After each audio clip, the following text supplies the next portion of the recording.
Alright, what's up everybody? Go ahead and get started here in just a moment.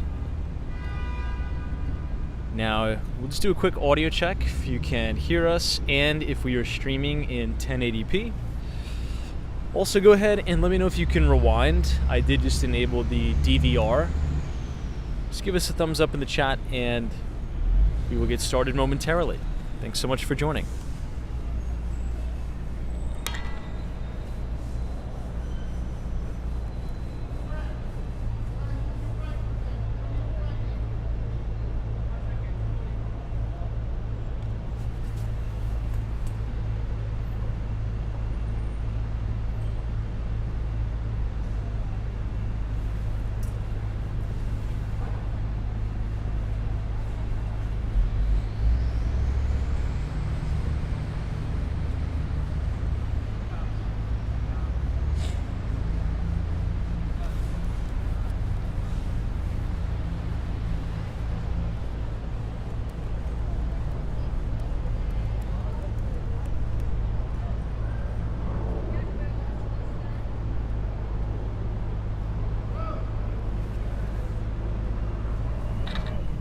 Alright, it looks like we're good, everybody. We'll go ahead and get started. Lots of stuff going on tonight. You know, all up and down Fifth Avenue, if you look here. There's like these moving trucks. I think they're setting up something for... I don't know what's going on. It's like a flower show, but although the Macy's flower show has passed, I don't know. Seems to be something interesting going on. We will figure it out later. But good evening, everybody, and welcome back to Walks and Wall Street. Today is Monday. Happy Monday. Hopefully you all had a wonderful weekend. It is April 29th, 2024, and it's about 9:13 p.m. Eastern Time. Reporting live right from the corner of 5th Avenue and 59th Street, right outside of the Plaza Hotel, the GM building, and the Apple Store. Now, it's going to be a major week on Wall Street, obviously because of all of the financial earnings that are going to be happening. We're going to hear from the likes of Apple. We're going to hear from Amazon, Amgen, Coca-Cola, 3M, and McDonald's. And that is a large portion of the Dow Jones Industrial Average, a very massive chunk of the Dow that's going to be reporting. But I think what's even more important that the market is kind of waiting on, and we know this because volume was pretty low across the board on the major exchanges today, the FOMC meeting. It's Fed week. We're going to hear from the Federal Reserve yet again. Now, for some clarification and just to keep everybody on the same page, currently the Fed funds rate is in a target range of 5.25% to 5.5%. Now, if you look at the CME Fed Watch tool, so if you type !CME in the chat, it's going to bring you to the exact link where you could look at Fed futures, which essentially will price in or out the probabilities of a rate cut moving into the future.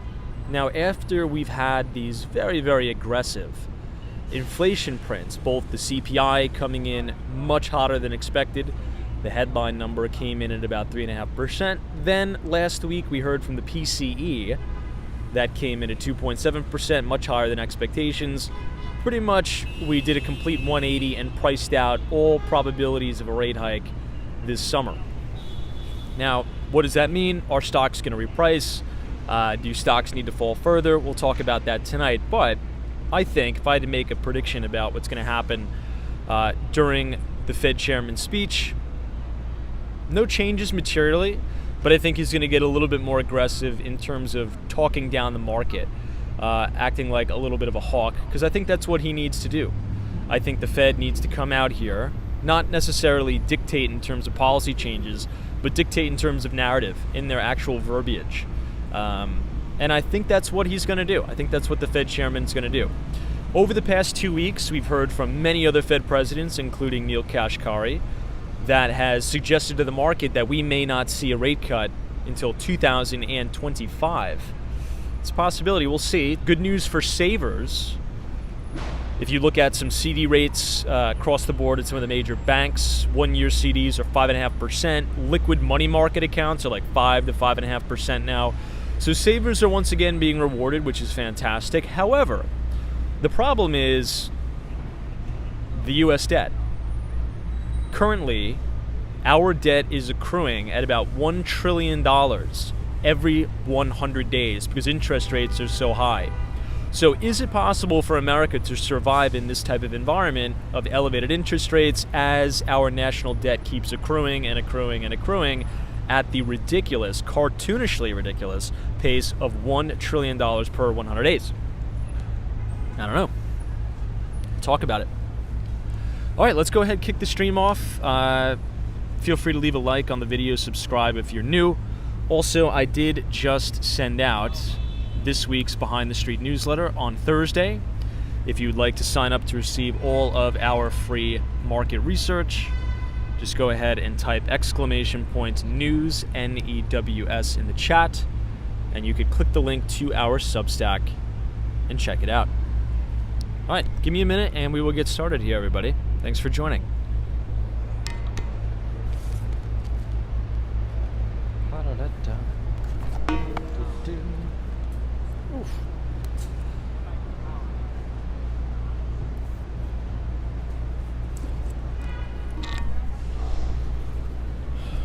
Wow, what a beautiful day in Manhattan. I think it was about 80 degrees today.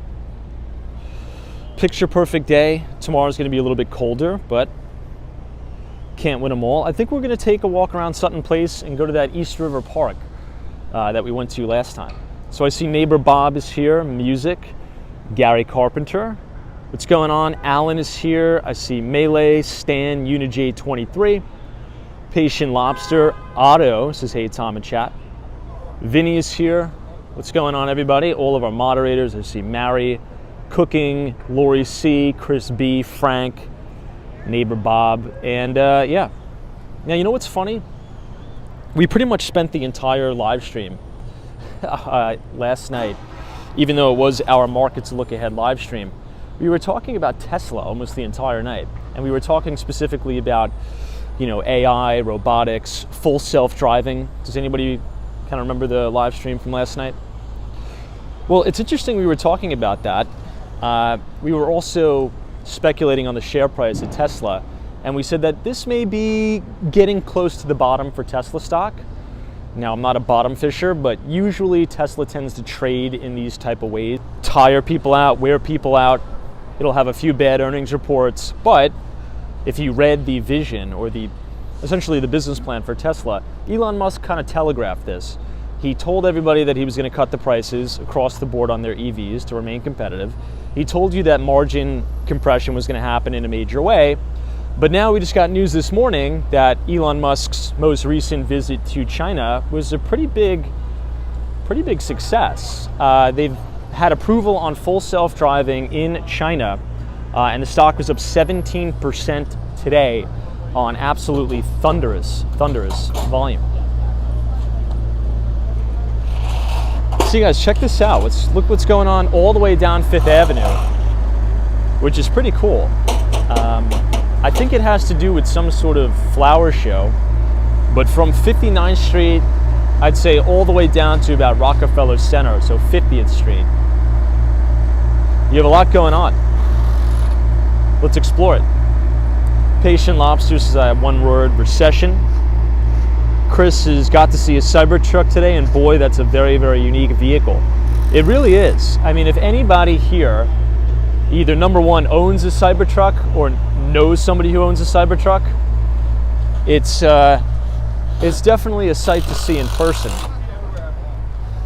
I think I've only seen 2 Cybertrucks in person, and both times it was in Miami, right around North Miami Beach.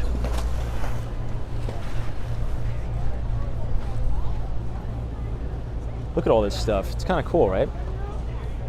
Well, tomorrow morning, or I should say tomorrow afternoon on the stream, we're going to be able to see the finished product of all this stuff.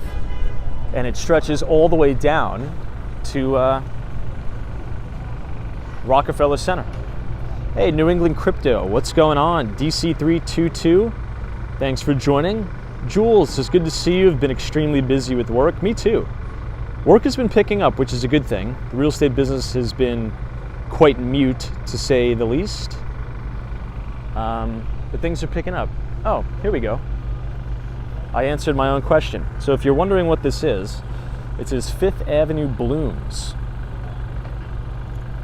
So I guess you're going to have all these kind of cool structures, and then there's going to be landscaping within the structures. It reminds me of what they usually put up for Macy's Flower Show. But it looks like this year they're going completely all out. Maybe we'll have to do a kind of like a standalone video once all this stuff is complete. Kind of cool, right? Yeah, I heard about the Cybertruck recall. Now that's an easy fix. I was reading about it. It's essentially the problem with the Cybertruck is there was an issue with the adhesive on the accelerator. So the pad, or essentially the pedal on the accelerator, if the adhesive comes loose, it could essentially just hold down the accelerator, which is obviously very dangerous. So it's not like the end of the world. It's not like a huge recall. I think they're going to get through it. But yeah, kind of piggybacking off of our conversation yesterday, I think the biggest play that a lot of analysts are missing with Tesla is not the EVs. I think the EVs is not the play here. It's the full self-driving, it's the autonomy, and it's the robots. Man, this looks really cool. It's all backlit here. And then you have the flowers in the flower pots. It's gonna look cool.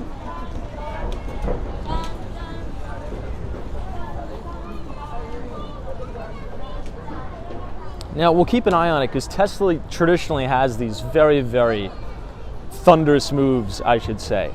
And usually when a stock bottoms, it bottoms very violently. You have these waterfall kind of spillover sell-off effects, which is exactly what we've seen with Tesla. It's been such a laggard. It's been such a dog of a stock. Now, I'm not saying it's bottomed 100%, but I think it is in the process of bottoming, I should say, Tesla. Not a recommendation to buy it, just making an observation.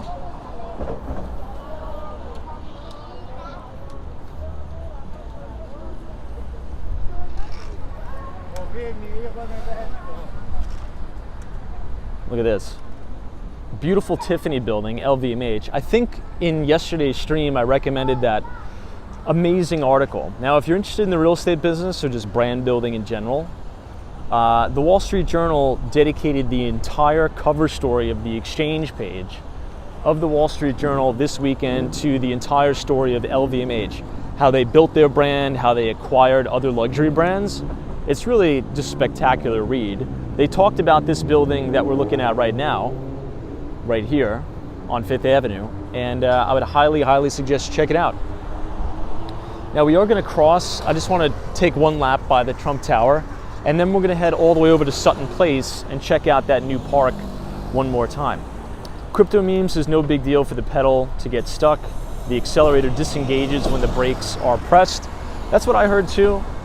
You'll probably just have a massive line and a queue or a queue at the Tesla service centers, and then it should be fine. But I think the thing for me, and not to sound like a broken record,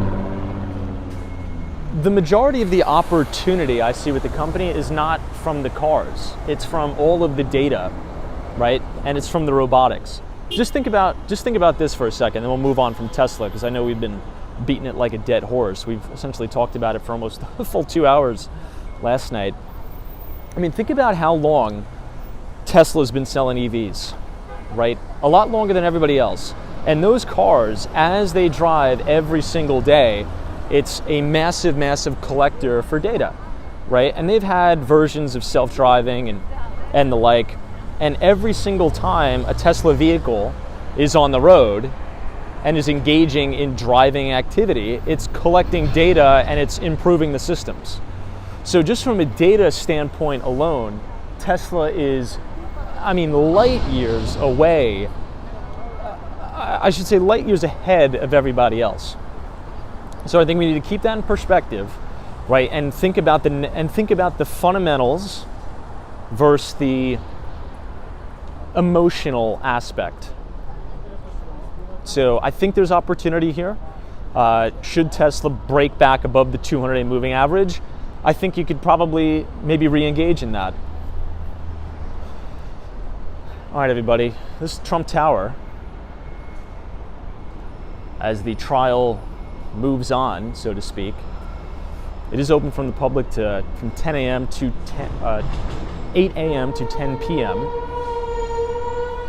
And right where I have all these barricades, that's the residences right off of East 56th Street. Joel PM says Cathie Wood's ARK bought over $100 million worth of Tesla in April. Now, I like Cathie Wood. The only thing is she just doesn't have any risk management. You know, if you're managing other people's money, you can't ride these stocks down 80%. That's just not acceptable. Now, I think she's a great visionary, right? She's made a couple really good calls.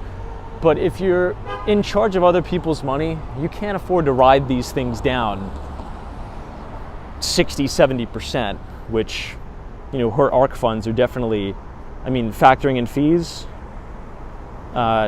getting destroyed. Hey, NAV 407, what's going on? Brad's Brain says, my dad hates EVs, but he is Tesla's biggest advocate. He keeps buying it, much as you're saying, Tom. He isn't buying it for the cars, but more the technological advancements. Interesting. That's an interesting take. So he hates EVs, but he's in the stock for just the tech.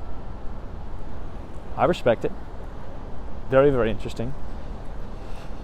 Very interesting for sure. Now we are going to make this left on East 55th Street, and we're actually going to go all the way to the east side tonight. So we're going to escape the vice of Midtown Manhattan, and we're going to go all the way to the water. To the right, you have the very famous Peninsula Hotel, and to the left, you have the St. Regis.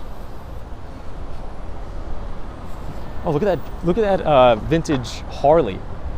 Look at that.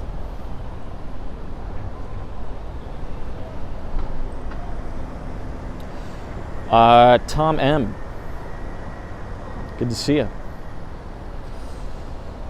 St. Regis, and we'll pass the Polo Club too. Now, the market really didn't do much of anything today. I think volume was very, very low across the board on all these exchanges. I think the main notable mover for today was Tesla, right? On the news that Elon Musk had a very, very successful trip to China. You know, the full self-driving capabilities in China is a big deal. And I think you had a lot of shorts get blown out of the water. It's funny because I scan Twitter a lot, or X, which just so happens to be another company that Elon Musk owns now. And it's always the same. You always have such extreme sentiment right before a major move in the opposite direction in any particular stock or security or commodity you're looking at. And man, was it so bearish, Tesla on X, over the last 2 weeks. So it'll be interesting, but the point I was trying to make is the market is really waiting for the Fed, right? This is Fed week. So you're probably going to have muted volume across the exchanges until we hear the beautiful voice of our Fed chair, Jerome Powell. Now, I'm not really expecting much. For everybody to kind of be on the same page here, the Fed funds rate is in a target range right now of 5.25% to 5.5%. 100% certainty. Now, I think obviously anything is possible, but it's 100% certainty that it's going to stay that way this week, right? There's going to be no material change in the Fed funds rate. However, we are expecting an update in one of the Fed's other tools, if you will. Now, what is that tool, you might ask? Well, it's the balance sheet. So what a lot of people tend to forget is that there's really two ways the Fed can kind of pull the strings on the economy and dictate monetary policy. Excuse me. Number one, it's by cutting rates or raising rates or, keeping them steady. But number two, it's by expanding the size of the balance sheet.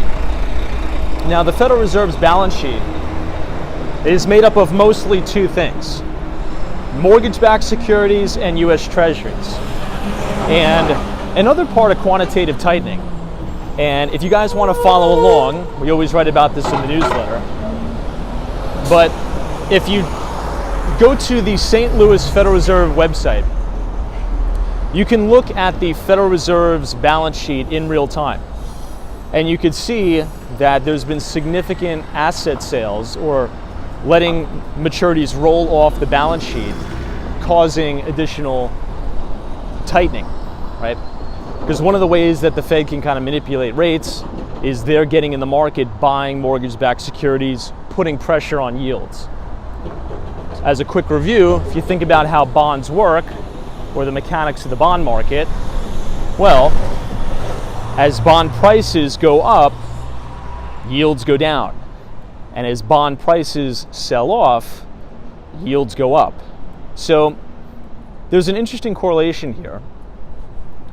Ever since 2008, the Fed's balance sheet has been absolutely ballooning. So the Fed has been essentially hitting the bid on the bond market, buying mortgage-backed securities, buying U.S. Treasuries, keeping rates suppressed, right? Buying power keeps rates down. But as you sell bonds or let them roll off, that kind of alleviates some of that upward pressure on the price of bonds. Bonds sell off and yields go up. So we are going to get an update at this FOMC meeting to see if they're going to adjust their strategy, right? And I'm very interested in that. Now guys, this building that we're looking at right now, this is 432 Park Avenue. This is one of the most luxurious and most sought after residential apartment buildings, not only in New York City, but in the entire world. The developer is Harry Macalo. And we'll cross the street just so you guys can see a little bit of a glimpse of the rotunda here. But this is pretty much the epitome of luxury in New York City, 432 Park. Stunning building.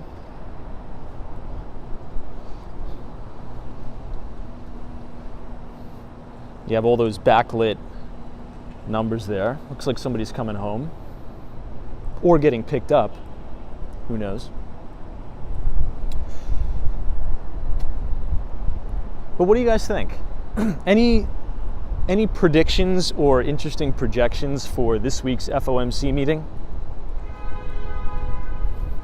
Hey, Mary's here. I see my good friend Sabrina Fair. As always, thank you. I'll catch up on some of the comments. Ozzy says, do you live in Midtown Manhattan? How do you like it around here? Well, I work right here. That's actually my office, right here. This guy. So that's kind of why we always broadcast around here. But to answer your question, I love Midtown Manhattan. Especially today, guys. It was 80 degrees in the city. I mean, the city felt so electric. Now, I'll tell you, I used to work on 45th Street and Avenue of the Americas. This was before the pandemic. And every single day in the summer, right, during lunch hour, the city was just like, the vibe was unbelievable. There were so many people walking around getting lunch, getting coffee, and the pandemic really, kind of muted all that. Today was the first day that I would say it's totally back from what I remember it in 2019. It was awesome. The city's gonna come alive this summer. Harry Connors says, have they ironed out all the problems at 432? I would say most of the problems they've ironed out. But to your point, Harry, there has been a lot of problems. Polar Vortex says, Tom, the bond market's been weak lately, so the stock market and bond traders have been raising interest rates for the Fed. This is Polar Vortex. X-TAC. This is, I think, whatever happens because it's an election year. Yellen pumps longer dated bonds at the auction. Now, didn't we have one of the largest treasury auctions in history? T-Mac says, can't let everyone know where you work at People. I don't care. If you want to do business, if you're looking to buy an apartment or a building in New York City, send me an email. Send me an email. We'd love to help you out. You know, we've gotten a few deals done from direct leads from the live stream, which I really do appreciate, by the way. Also with the newsletter. That's been unbelievable. We're almost at 5,000 readers of our Behind the Street newsletter. So I really do appreciate everybody subscribing to the stream, sharing the newsletter with your friends, because it does help the business more than you would ever know. So I really do appreciate and I value everybody who has been reading and supporting. Thank you very much. The deal flow has been amazing. So I do value the viewers and the readers very much. Adjacent here is the Ferrari showroom. And right behind me is one of the most state-of-the-art, eco-friendly, by the way. This is one of the most eco-friendly buildings in New York City. 425 Park Avenue. This is the temporary headquarters of Citadel Securities. Now, we have some breaking news. I've said it before, but for those subscribers who are new, Ken Griffin of Citadel Securities has officially confirmed his partnership with Vornado, which is a publicly traded company, real estate company, REIT. Oh, look at this. It's like an impromptu art exhibit. There's a guy in here too. Anyway, getting sidetracked. They are now confirming that they are going to go ahead with plans to build another super tall right here on Park Avenue, 350 Park. So if anybody is interested in New York City real estate, particularly commercial real estate, well, check out some of the renderings of 350 Park Avenue. It's going to be similar to this big guy right here, Jamie Dimon's building at 270 Park. Pretty cool. All right, I don't want to get distracted anymore. I promised I'd take you guys to Sutton Place, so let's go to Sutton Place. Hey, Dario's here. What's up, Dario? Good to see you. Thanks for joining. Now, from here, I think this is a better shot of 432 Park. Just look at how, it just contrasts the New York City skyline, doesn't it? It's a gorgeous, gorgeous building. I love it. I don't know, 432 Park Avenue has really grown on me over the years. At first, just like many of the, architectural critics, there was a big New York Times post bashing the design of 432 Park when it was just under construction. But I don't know, I feel as if over time, the design of the building has really grown on me a little bit. I don't know if anybody else feels the same. Maybe it's just because it's like a psychological effect, because I'm looking at it every day. Anyway. Now, what's yet to be seen, though, by the way, is if that's going to have the same effect when the Torch building is complete. If you look at some of the renderings of the Torch, I don't know if that's going to fit with the vibe in New York City. It kind of looks more like something you would see in Vegas, with like the drop ride attractions. I don't know. Anyway, so we're going to make this right. This is 57th Street. We're going to make the right and go all the way down to the on-ramp to the 59th Street Bridge. We're going to make another right at Sutton Place, and that's going to take us all the way down to the brand new entrance of that East River Greenway, which I think is going to revitalize the neighborhood. Oh no, Neighbor Bob says, Tom, have you ever been to Saratoga Springs, New York during the horse racing season? It's an awesome place. I haven't. However, now, how far upstate is Saratoga Springs, New York? because I am very, very bullish on the resurgence of the economy in upstate New York. Now, wasn't President Joe Biden just in Syracuse, New York, talking about the new semiconductor plant that's going to be built there? Could we have a confirmation on that? So let's actually talk about that, because that does tie into the financial markets a little bit. For those New Yorkers, or maybe for those non-New Yorkers, right? New York State, talking about New York State, it is a massive, massive state, okay?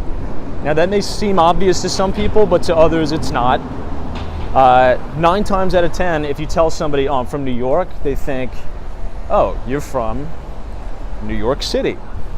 Well, if you look at a map in New York State, New York City is a tiny, tiny, tiny speck, right? New York City, Nassau and Suffolk County is a tiny, tiny speck of what New York State actually is, right? You have the entirety of upstate New York. You have some major cities like Albany, which is our capital. You have Syracuse, Rochester, Buffalo. I know we have some viewers from Buffalo. And most of the economic activity comes from the lower tier, right? The New York tri-state area. You think about Manhattan, Brooklyn, Bronx, Queens, Staten Island, Nassau, and Suffolk County. That's where the vast majority of New York's economic output happens. And upstate New York has been, well, pretty, in comparison to New York City, pretty depressed, right? Whoa. That was almost a big accident. Now this is the Bloomberg building we're looking at. Let's get a little bit sidetracked and check out Bloomberg. I haven't taken you guys here in a while, but you know, way back in the day, you know, if you think about the Erie Canal and all that stuff, you know, upstate New York was booming. You had the salt mines up there. It was like a very, very big industrious place. But, you know, with the Industrial Revolution, with a lot of changes, a lot of manufacturing left upstate New York. So I believe, and I'm very optimistic, with this new CHIPS and Science Act that was initiated, from my understanding, there's going to be a lot of investment in upstate New York for semiconductors. And I think that's necessary. And I think upstate New York needs that, and I think it deserves it. And I think that's 2 thumbs up for New York State. So we'll be watching that carefully and closely. Now, what's that going to do for the housing market in some of those towns in and around the new factories and the new plants? That's going to be something we need to watch as well. Honest is, I hope upstate New York will thrive. I think it will. PJ says Western New York very depressed. I mean, what an amazing turnaround story for the country that would be. I don't know, anybody here from upstate New York currently living there that could provide some extra context or thoughts for the group?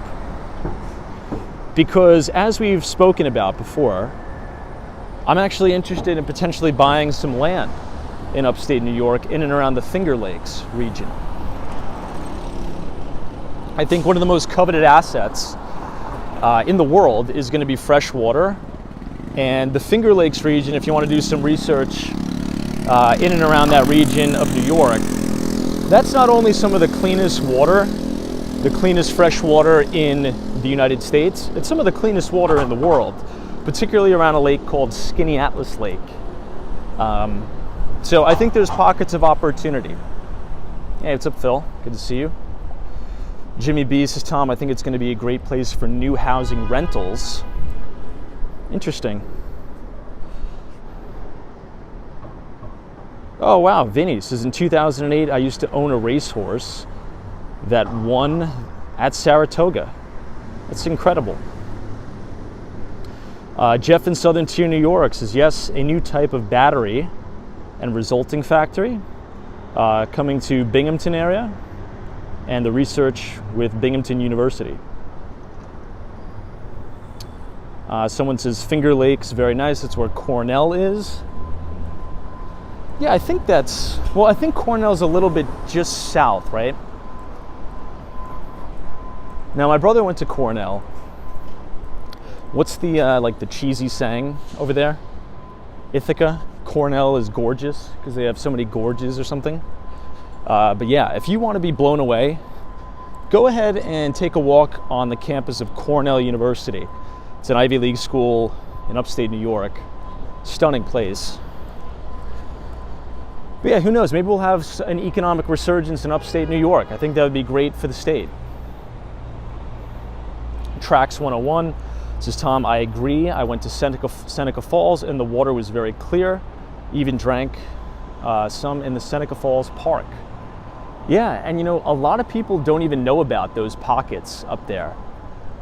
Now, granted, it's not like you're going to be able to pick up a ton of cheap land. Skinny Atlas Lake and the land around it it's priced very, very high.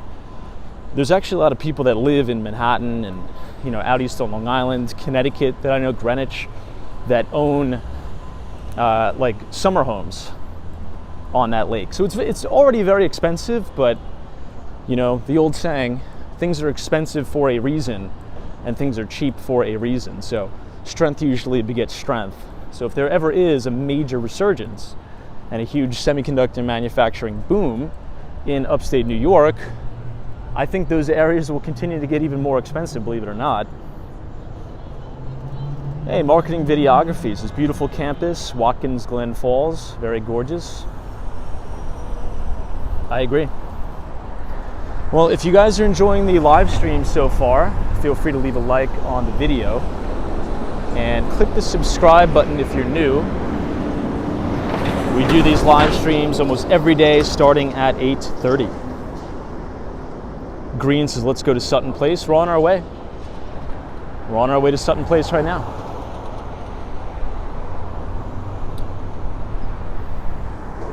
Western Mass Dave says, I was offered a store in Cornell but chose Mass. Damn, Dave.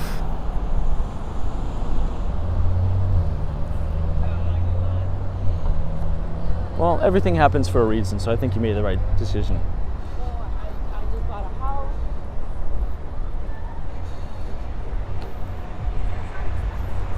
All right, let's go down and around because there's going to be some buffering on that block.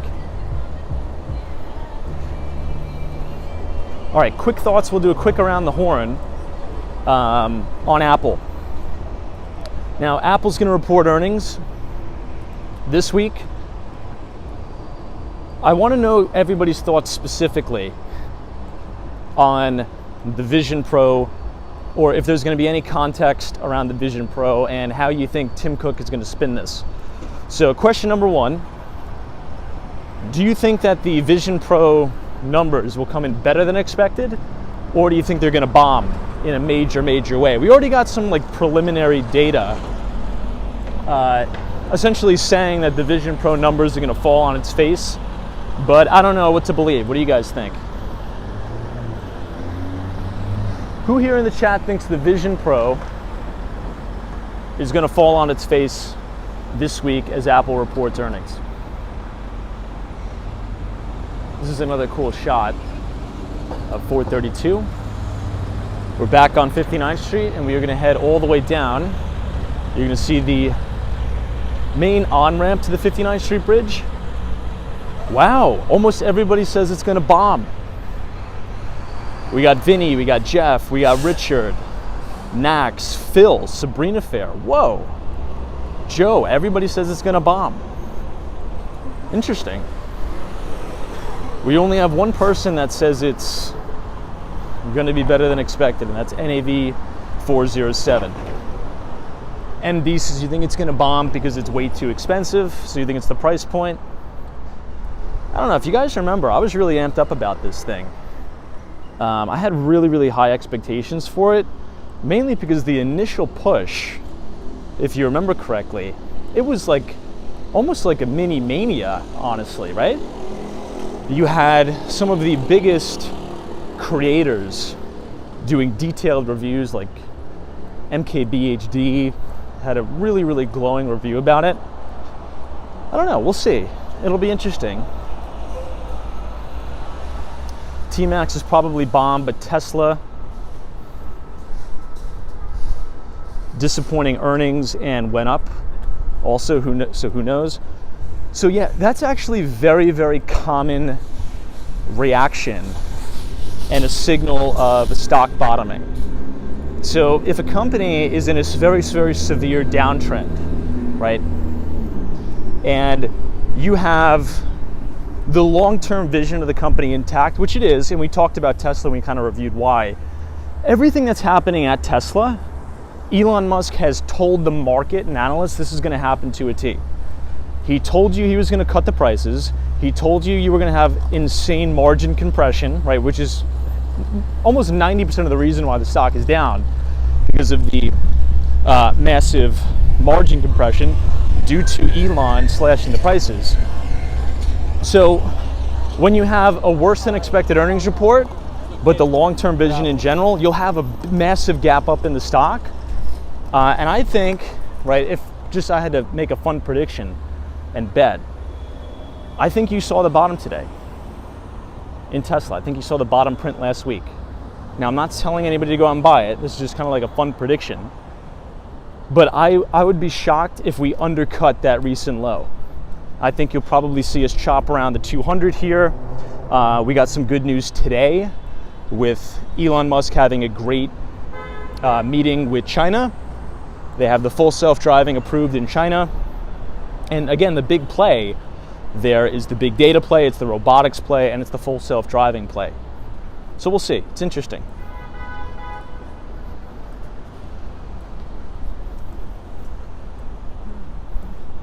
But yeah, I mean, to kind of get back on track, yeah, the overwhelming majority of you guys think it's going to bomb on the numbers. You're probably right.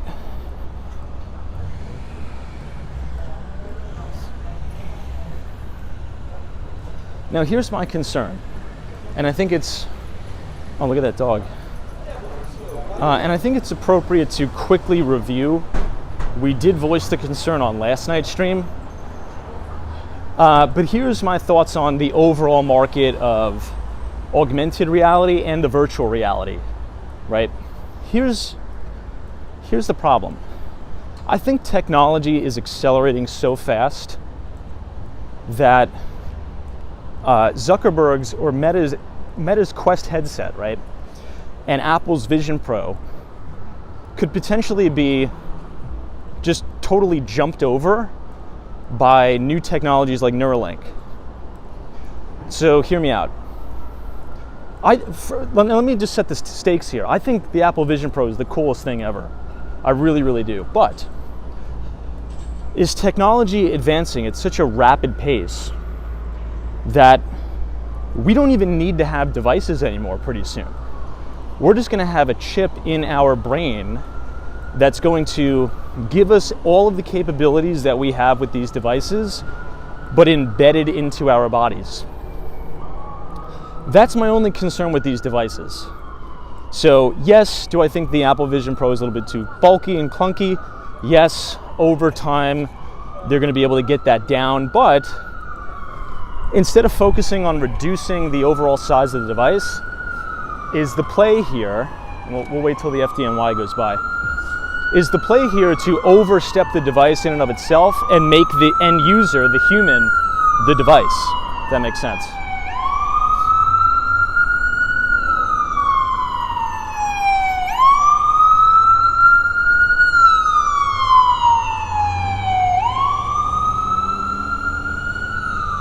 Noodle says, I don't know anyone who uses the VR goggles.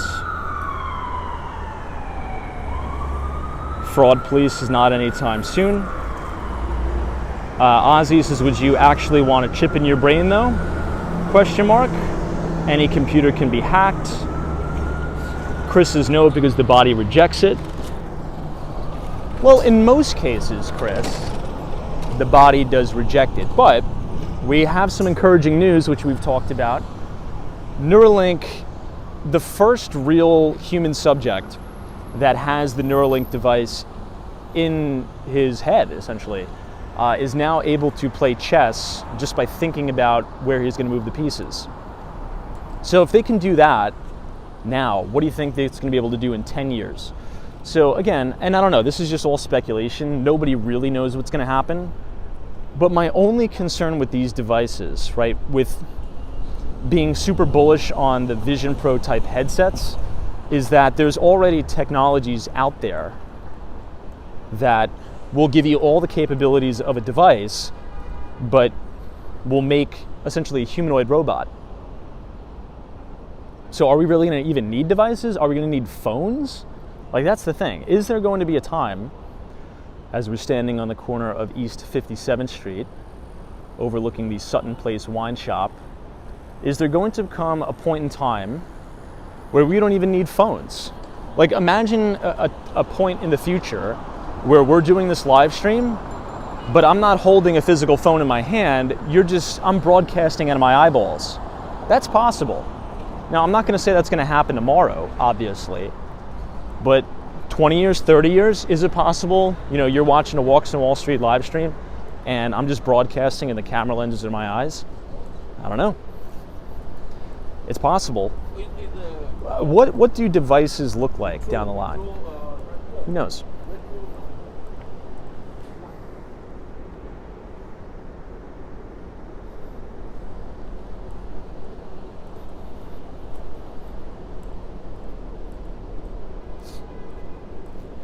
All right, so we have now officially transitioned into the Sutton Place neighborhood. This is one of my favorite neighborhoods in Manhattan. If you're looking for, excuse me, I apologize. I still have a little bit, my voice is acting up a little bit still. Oh, Paul says I wanted the Google Glass augmented reality, but the bulky Apple, what'd you say? AR is what we get? Well, here's the thing. At my previous company that I used to work at, I was actually working with Google. I was working with the main guy at Google that was in charge of the Google glasses. And we were doing, like, our company was doing like a lot of the 3PL staging and kitting for the Google Glass to be sent to some of these major companies like the QSR restaurants. Look at how beautiful these tulips or daffodils are. Like the Boeings of the world, QSR restaurants, to be used for training purposes, right? So essentially, the end user would wear these Google glasses.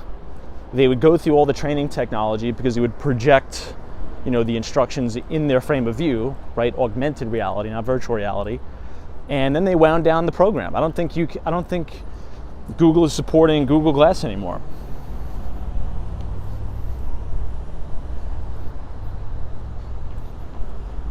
But who knows?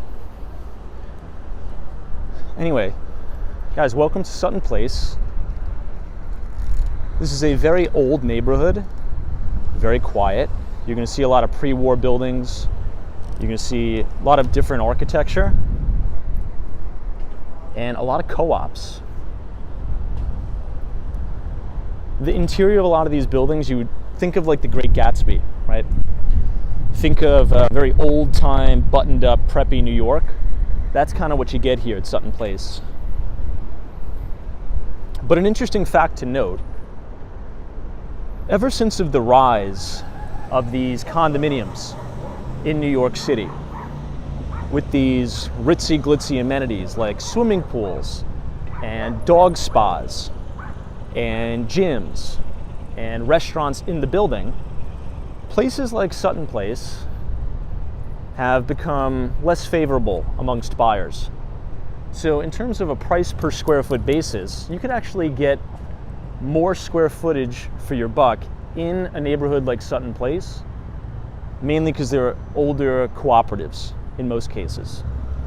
So if you're moving to New York City and maybe you're looking for more space, maybe you don't need the amenities, maybe you don't need the swimming pools, maybe you don't need the gyms, and maybe you want more quiet, you don't want to be in the middle of all the action, maybe take a look at Sutton Place. The apartments will be older, right? But maybe you kind of like that charm. Also, the apartments are bigger. You'll generally speaking get more square footage. And if you look at some of these listings, and you could go on Street Easy for yourself, Zillow, some of these listings are priced at like $950 to $1,000 a foot.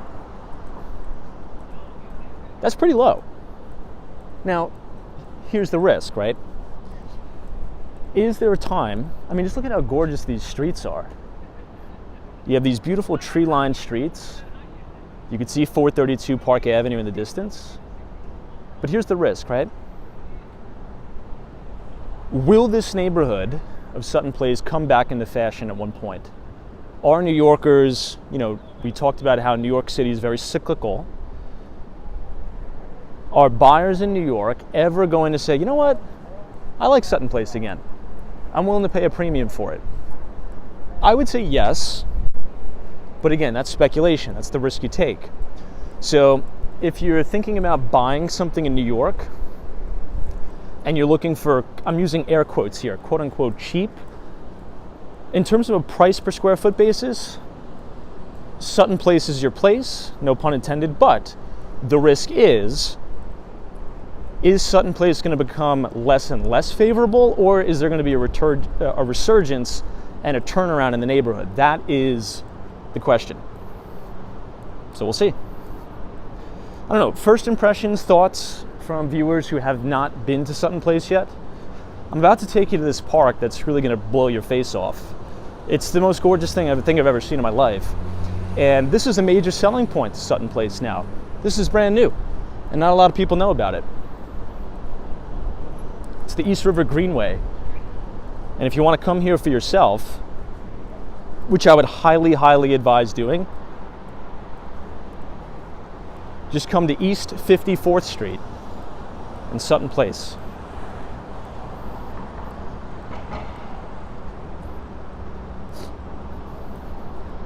This is 45 Sutton Place South. But look at how old school the lobbies are. Right, you have all that wood paneling, which is actually my style. I'd say I'm very unique. I like the older style stuff, almost like a dated look. I like that. A lot of people don't, but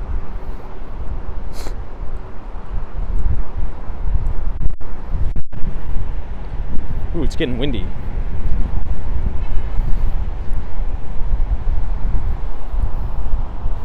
All right, friends. So I'm really excited to show you this.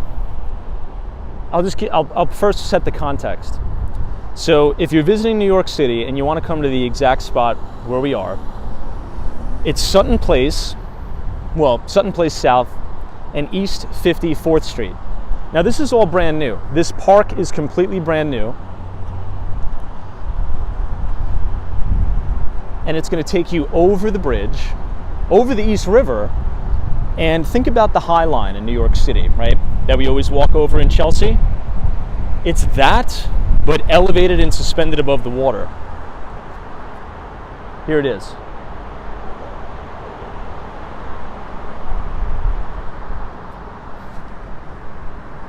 Now, you have a direct connection to the bike path.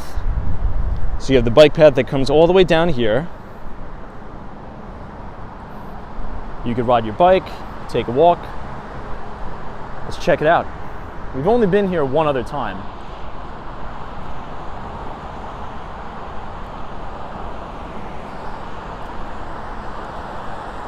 It's very unique. You're going to see all the cars on the highway.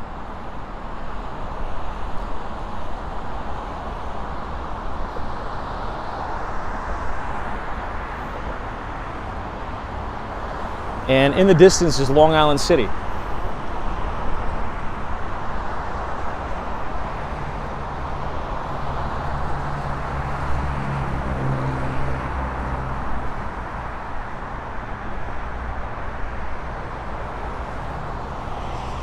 And all of this is brand new too. Nobody's using it. All right, let's get started. Hey, Tatted T says, I love this walking path. So do I. Look at how cool that view is.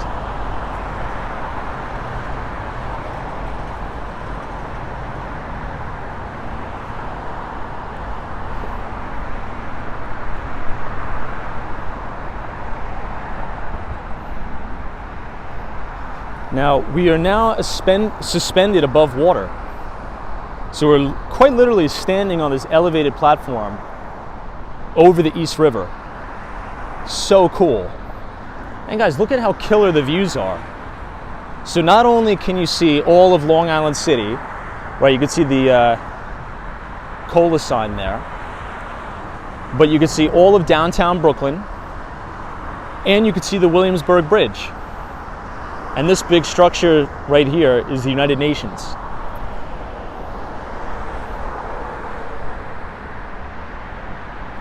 Pretty cool, right?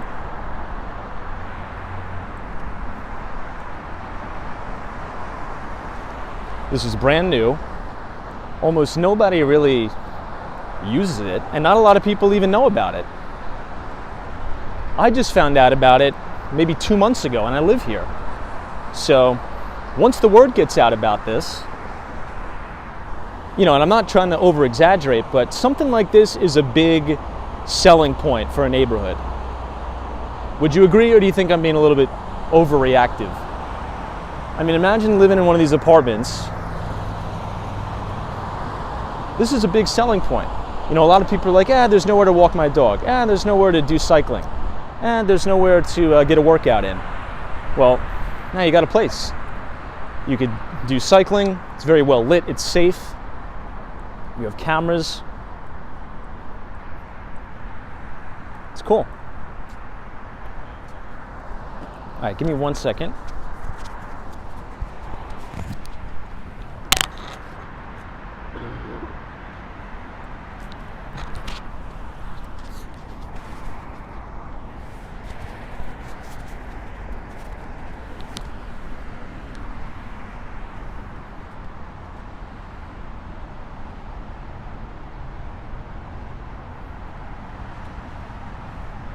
Now, this is looking northbound at the 59th Street Bridge.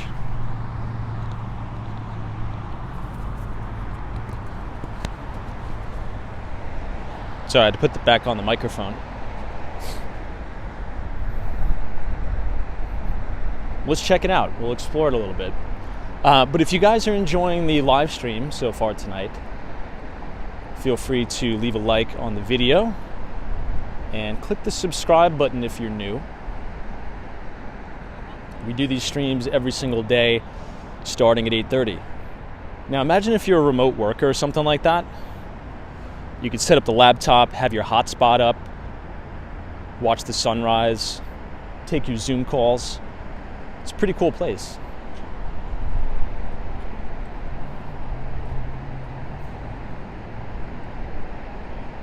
Yeah, I mean, Dave says, I agree, Tom. For me, I would need to be away from the hectic pace, but close enough to the action when wanted. I agree, and this is like exactly that, right?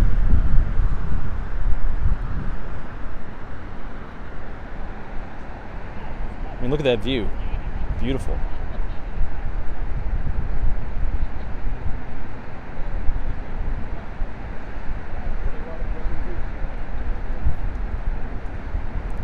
Sabrina Fair's like, except I need my external monitors and keyboard. You could set up your rig over there, you know, have Bloomberg terminal fired up.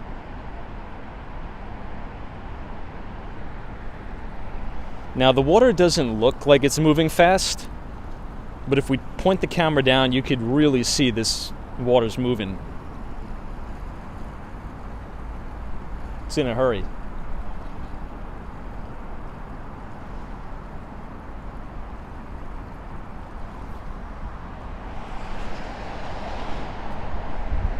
Someone says they're power outlets. I don't think so.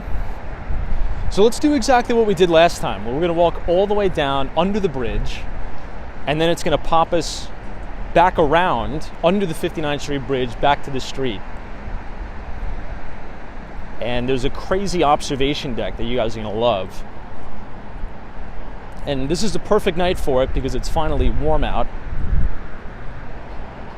And if you ever get confused about where you are, they have the markers here.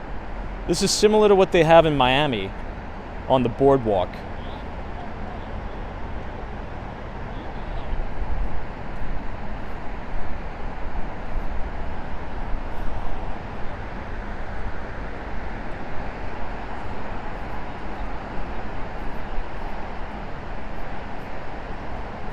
Stan says, does HP make a good PC? Now, Stan, you know what's interesting? And the group, you know what's really interesting? Dell is, apparently one of the most important companies now for AI with their server business. So you're having a major, kind of like a round two for Dell Technologies now. I think in this cycle, Michael Dell, even though he's already a multi-billionaire, I think he's going to add another few billion under his belt.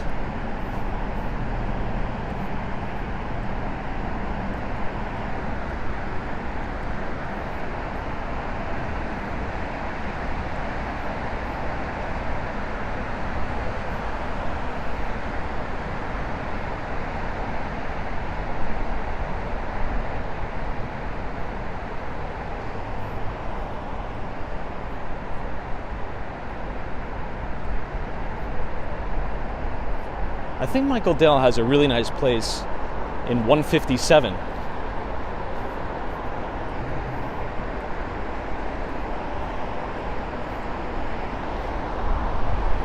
mean, look at how nice this is. You have all these benches and they're brand new, so they're not gross and disgusting.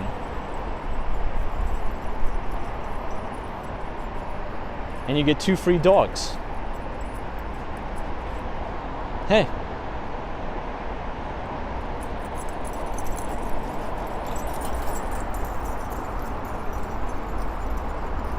NBA Elias says, hope you're feeling better. Yeah, I'm almost 100%. Almost 100%. It's just my voice. I don't know. Maybe it's just laryngitis or something. I do think it's just the allergies, the pollen in the city. It's because I was back in the office today. I had my quarterly review. I had to give a presentation on my business plan to my boss, and everybody was kind of the same thing. Oh, those are French Bulldogs. Yeah. I think the French Bulldogs are the most popular breed in America. Anybody here in the chat have French Bulldogs? I like Beagles. I think Beagles are my favorite breed. I'd say Beagles and then Yellow Labs. Those two. I have a Beagle. Getting old. Birthday soon.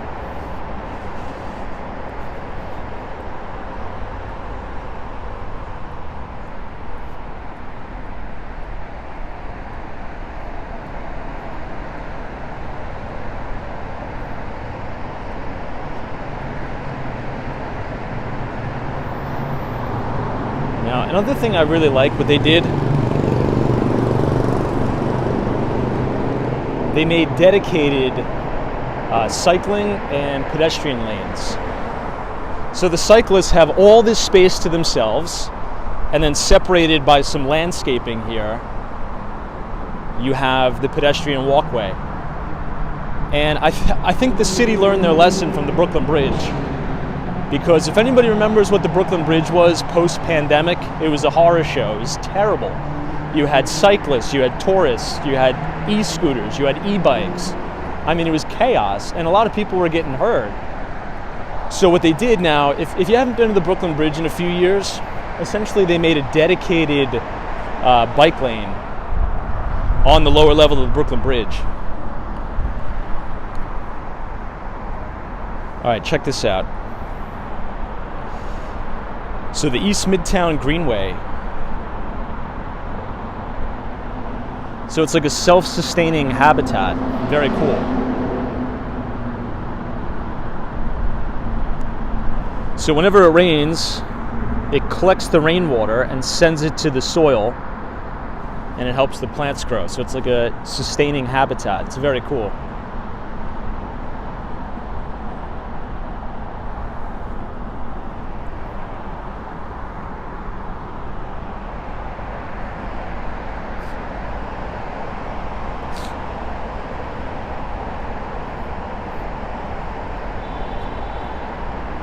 Oh, that's right. Yeah, the 22nd was National Beagle Day. So this is where we're going right here. This is an elevated kind of observation deck.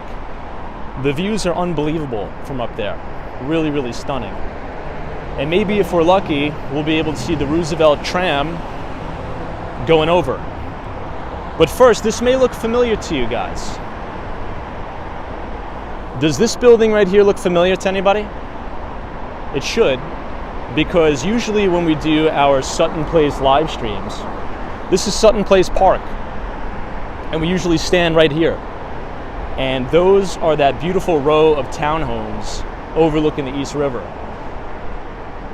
And this big townhouse, inside this little domed window, is a massive spiral staircase that goes all the way to the top. Really, really cool.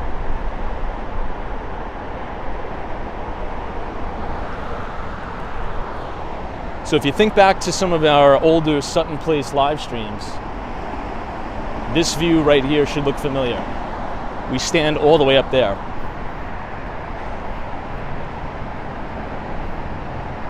Hey, Lupe, what's going on? Good to see you. Now it's funny, Lupe, good moderator, one of our first viewers ever. It's kind of crazy to think about. Lupe was like maybe viewer number 4 or 5. Crazy. Same with Sunshine After Rain.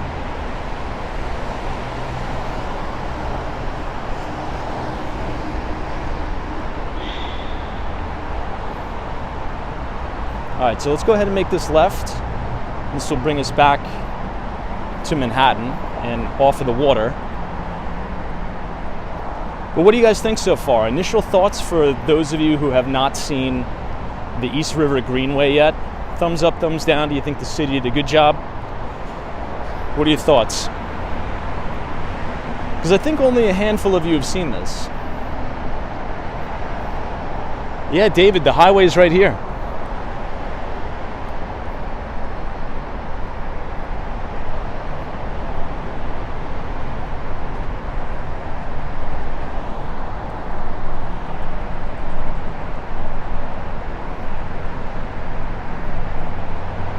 Ah, there it is.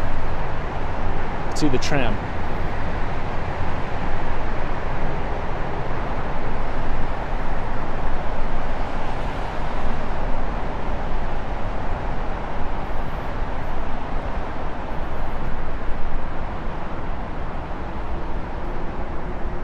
Wow, it feels like we're so close to Roosevelt Island.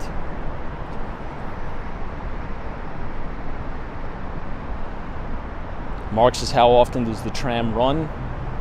I probably should know that, but I never take that thing.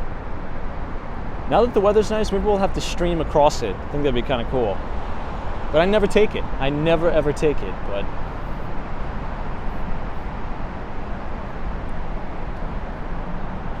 oh, that's good. They have an emergency life vest here. So if somebody falls in, well, I don't think anybody could really fall in on purpose. Maybe if somebody's very intoxicated, you could help them out with this. Now that I'm thinking about it, hopefully New York City will leave the East River Greenway open for the 4th of July fireworks. This place is probably the best spot to view it. I mean, this would look insane for the 4th of July. Maybe we'll have to come here and try to do the live stream on the 4th of July.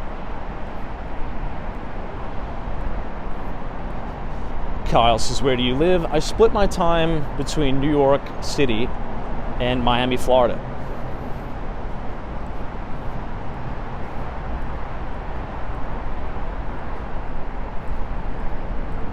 All right, we've officially reached the end.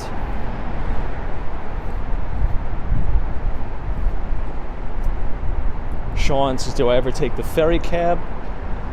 No. I've taken the ferry once to get to one of the buildings we're selling in Red Hook, Brooklyn. There's a ferry that will take you from Lower Manhattan, right at the Wall Street station, and it'll take you to Red Hook, Brooklyn.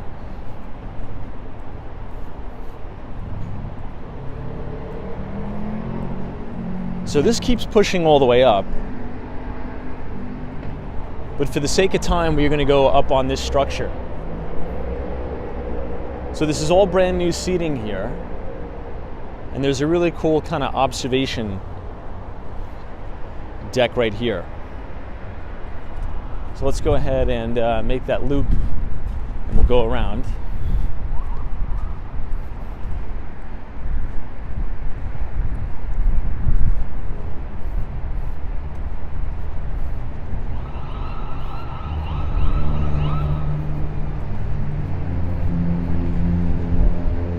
But if you guys have enjoyed this live stream so far tonight, make sure to leave a like on the video and subscribe to the channel if you're new.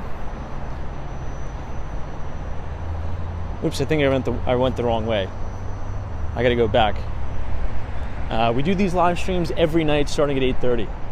Walking around the city, having a chat about the financial markets. Yeah, we gotta go this way.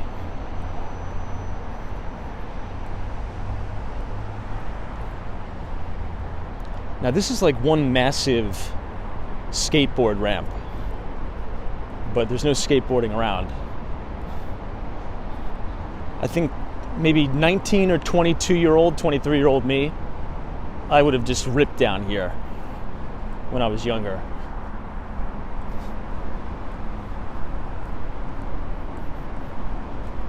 It's a pretty good place for a workout too. If you live over here sprinting up these hills, it's probably one of the best workouts you could get. Uphill interval sprinting. So check this out. You could sit on one of the ledges here and take in that beautiful view.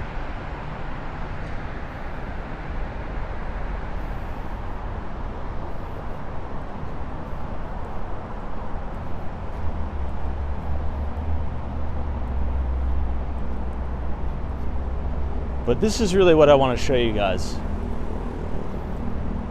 This is unique here. If I lived on the east side, I'd probably wake up 7 o'clock in the morning, probably get a cup of coffee with newspaper, and I'd park myself right in this chair, right here. Watch the sunrise, get some work done. It's such a cool place.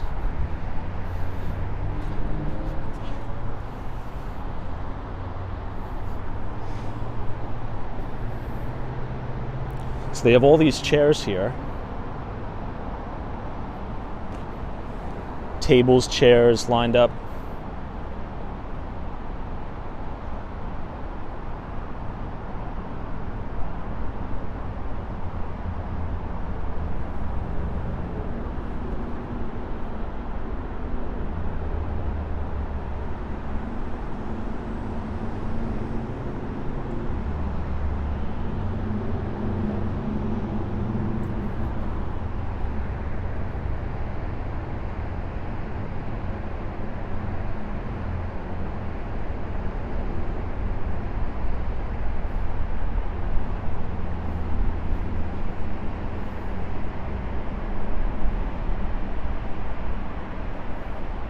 It's beautiful up here, isn't it? And for context, this is where we were. So we walked directly under here, through that loop and around.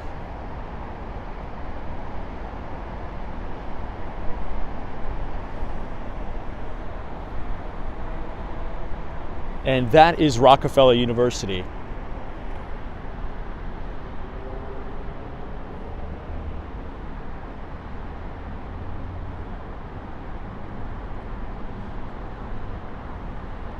Hey, NBA Elias. Yeah, in the winter this is like very, very windy and very cold.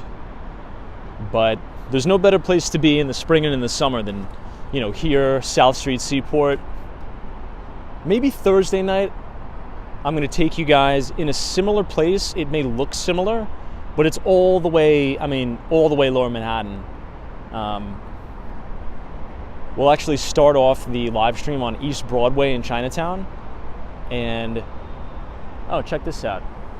Perfect timing. Look at that. That's the tram.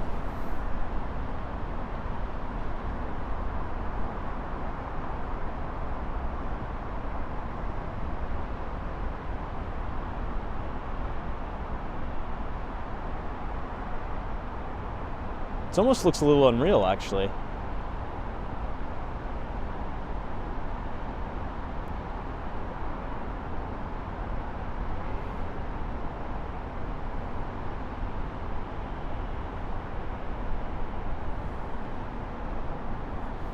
Cool. All right, let me check the battery.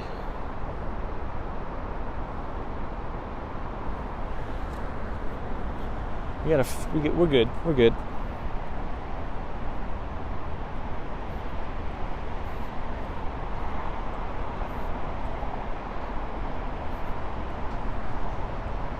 Yeah, Sam Oliver says, Tom, we had light volume today. It was a light volume day across the board, mainly because it's Fed week.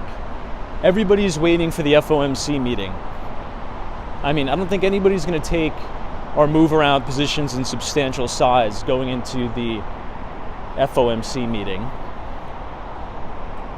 Now, it's not like we're going to get any new data, right? It's all going to be the same. There's going to be no interest rate cut. But the only thing that may change is we're going to get an update to the status of the Federal Reserve's balance sheet. So there's mainly two things how the Federal Reserve can influence monetary policy. Obviously, what everybody talks about is cutting interest rates or raising interest rates, but they also have a balance sheet, right? And that's made up of mainly mortgage-backed securities and U.S. Treasuries. And we've been in quantitative tightening, which means the Federal Reserve has been allowing the balance sheet to shrink. So again, like kind of what we explained at the beginning of the stream, look at how insane that shot is at 432. Like we explained at the beginning of the stream, as bond prices go up, yields go down. And as bond prices sell off, yields go up. So if you have the Federal Reserve in the market buying bonds, that puts downward pressure on yields, right? Because they're bidding bonds up. But as they allow assets to roll off the balance sheet, you know, that is a form of tightening, right? So we'll see. We're supposed to get an update on the status of what they plan to do. Do they plan to continue to let assets roll off the balance sheet? We'll see. I think yes. And you could look at this in real time, by the way. If you go to the St. Louis Federal Reserve website, so St. Louis Fed, just type in Federal Reserve balance sheet and you could look at it. All right, so we're walking down the ramp now, and this is going to take us back to the city. We are now back on the island of Manhattan, and hopefully you guys enjoyed the Greenway Park, East River Greenway. Since we're here, I got to plug in my phone. Give me a minute.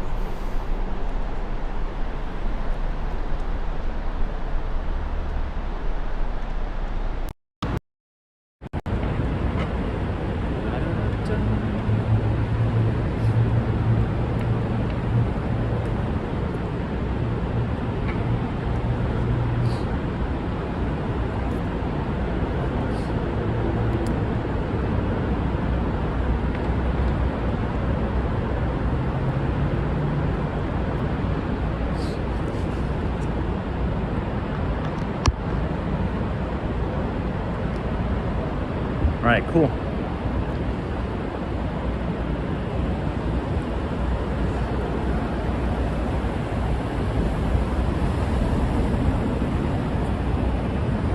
Let's walk onto the bridge.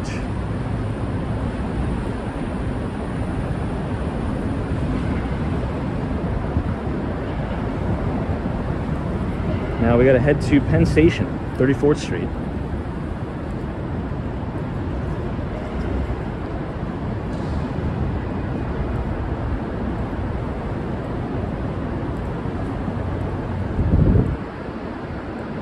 I just love the top of 432 Park.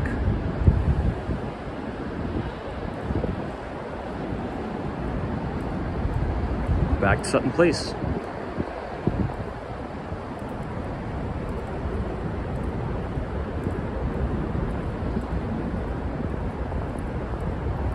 And you can see it's still very quiet. It's like desolate. Almost no people here.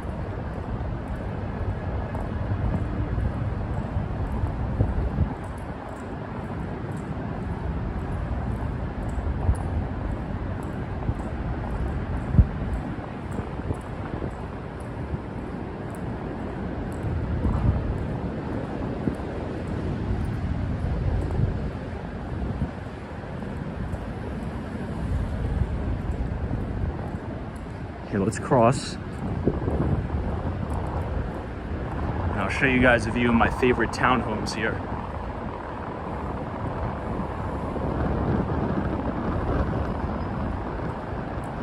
Hey, what's up, Carl? Yeah, it's gonna be quite in the anticipation to see the Apple Vision Pro numbers that they report. All right, now isn't this beautiful here?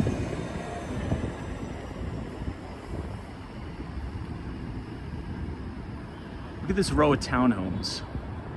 I think this, I should say block or divide, of townhouses, probably some of the best in the city. Look at how cool that is.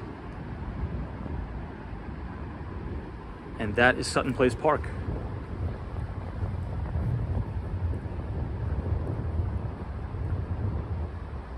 Man, could you imagine just like walking home from work, just go in the door and that's your house? Pretty cool. Hey, Carol H, what's going on? I'll be back in Miami second week of May.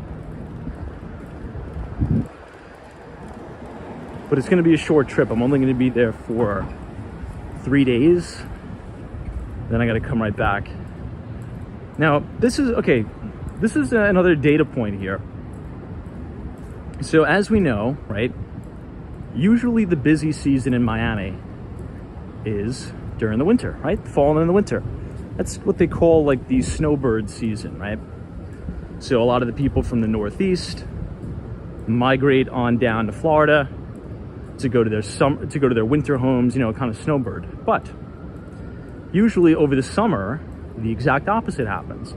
A lot of people return to the Northeast, New York City and the like, because there's no better place to be in the summer than New York City.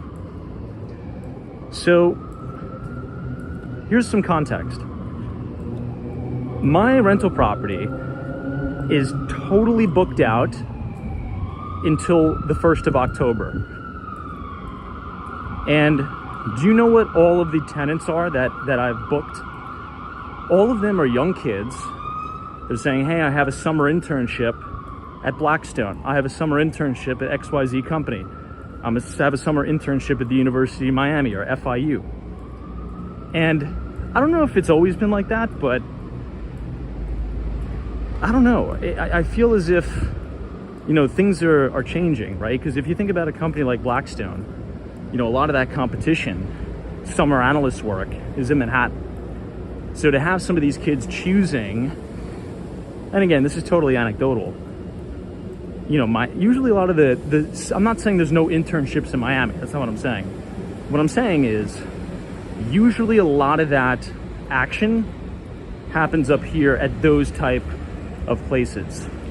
And you're seeing that demographic shift with people and infrastructure wanting to go down there. So I thought it was actually going to be pretty timid, the demand this summer in South Florida for my rentals.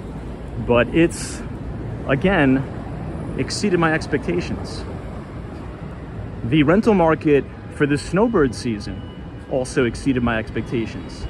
I thought it was going to taper off in a material way. It hasn't. I don't know.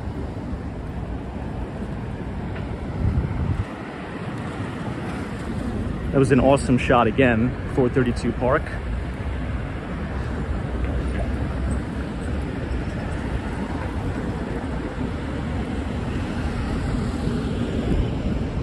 But I'm excited for the summer because as we do these streams, and I'm going to try to take a lot more standalone video around New York City during the daytime, just so you can make that compare and contrast and see what I'm talking about when I say I think this summer is going to be the busiest summer in New York City's history for tourist activity, return to the office, interns.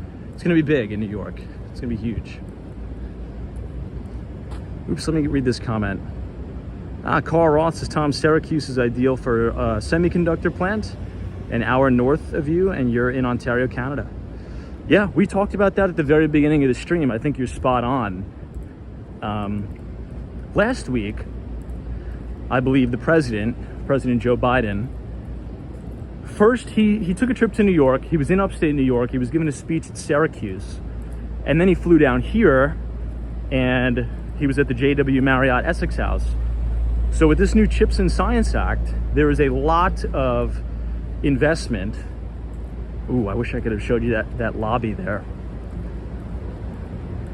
Beautiful lobby. But there's a lot of investment into semiconductor infrastructure in the US. And I think that's really good that upstate New York is seeing some of the benefit of that.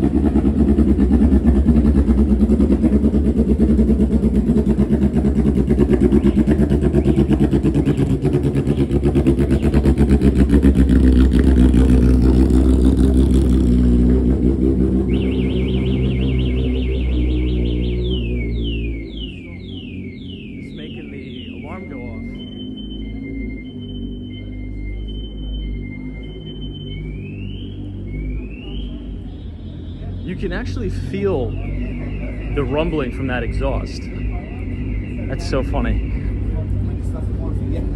That's hilarious.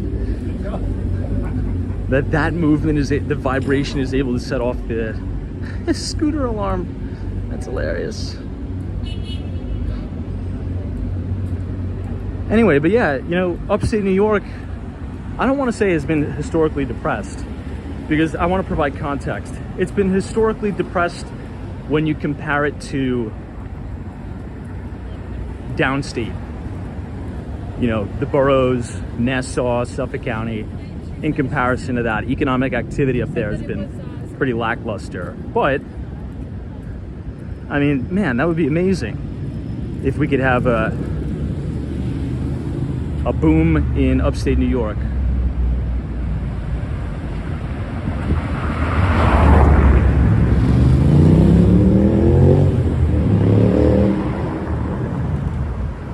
You guys want to see something cool? If you turn the camera around, you're able to see a little bit of the spire of the Chrysler building. You see it? It's like a little cone right there.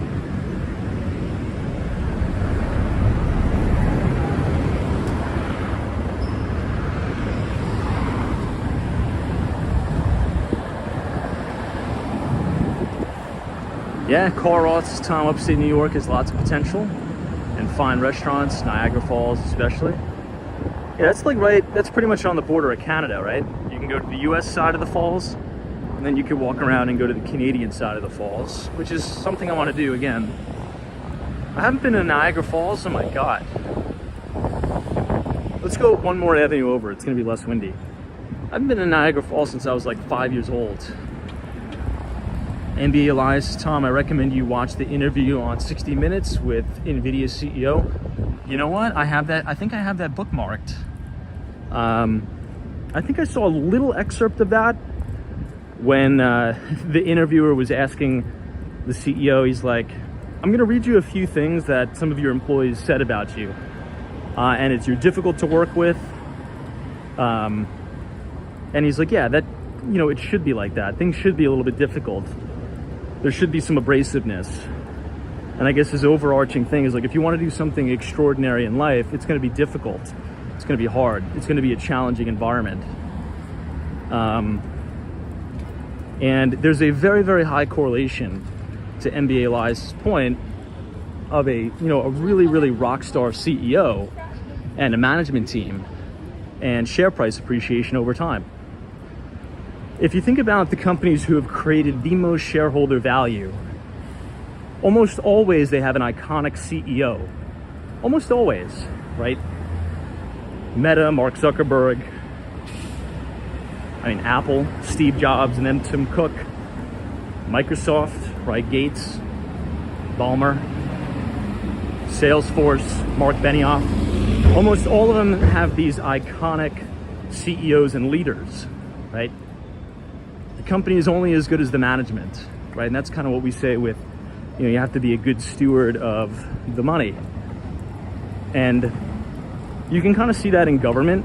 You can kind of make those comparisons to government because the state of California spends so much money on homelessness, but the problem just continues to get worse because money doesn't solve any issues. If anything, money can exacerbate the issues, right? Money is all but a tool. It's the people or the person or the collective behind the money that is allocating it that's important.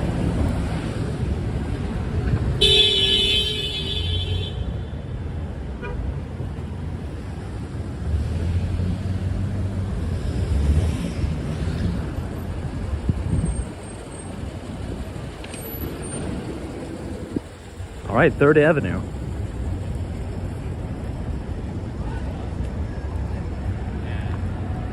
You're gonna see the Lipstick Building just off to the left. This is where Bernie Madoff ran his Ponzi scheme, right here. Right there in the Lipstick Building.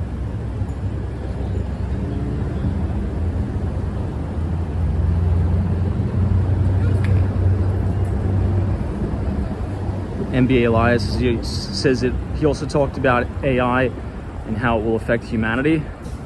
I'm gonna give it a listen. I didn't listen to the entire thing. Feel free to drop the URL link in the chat. I'm sure everybody else would like to watch it too. There's been a lot of good interviews put out over the last couple days. I think I told you guys about the Jamie Dimon one, Wall Street Journal. That was a really, really good one. But yeah, thank you for the recommendation. I'm definitely gonna check it out.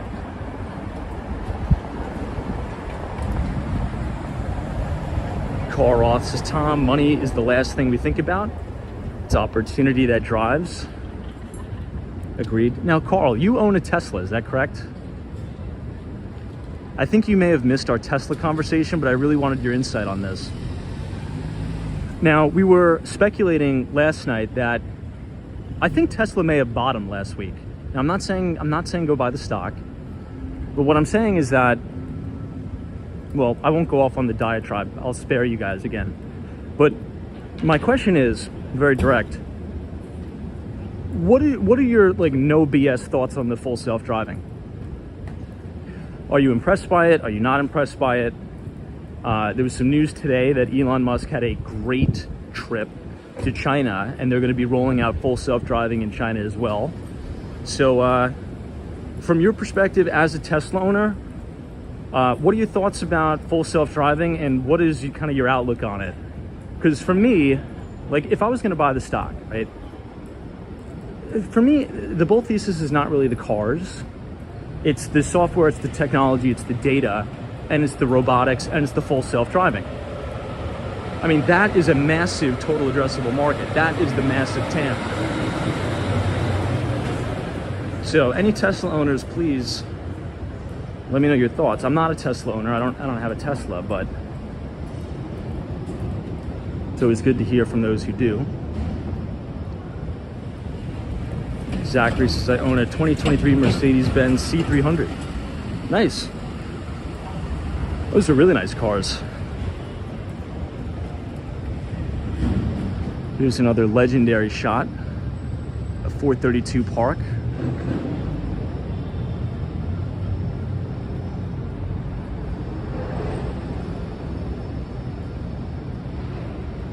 Cool, right?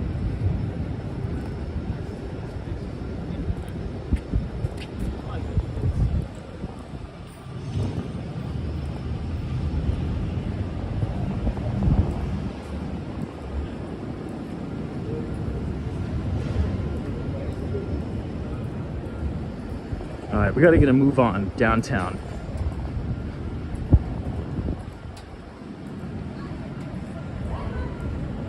Someone says Jamie Dimon for Prez. Hey, Ibrahim Azam, what's up?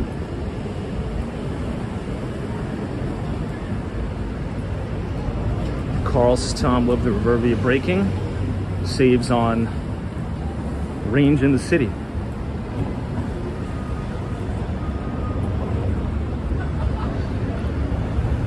Eric says, unfortunately, Elon has lost investors' trust. So unless they see Tesla achieve what's been promised, all promises will probably be taken with a grain of salt. Maybe, but that's been like I've been covering this stock for a long time, and that's exactly what happens at the bottom every time. I'm not saying you're wrong. And this is very inclinant of action right at the bottom. You'll have a bad earnings report and the stock will be up, 100 points, 50 points, whatever, on crazy thunder volume. And if you think about what Elon actually said, right? And I don't own the stock. I may buy it back and get into it, but it's got to clear a lot of overhead first. But if I had to, be very direct to the point, I'd say it's probably bottomed last week. That doesn't really mean anything, but I think the reason why the stock has gotten more than cut in half, I mean, the thing has been getting slaughtered for 2 years, is because Elon had to cut prices. But he told everybody he was going to do that.